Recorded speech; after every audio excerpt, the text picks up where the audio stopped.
Did you know America's most advanced submarine became a tomb in just seconds? In April 1963, the USS Thresher was the pride of the Navy, nuclear-powered, state-of-the-art, unsinkable.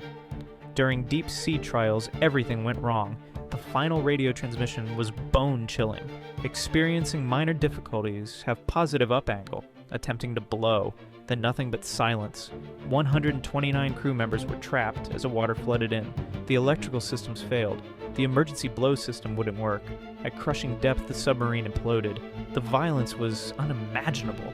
The entire vessel compressed into fragments no bigger than a small room. Every person aboard died instantly.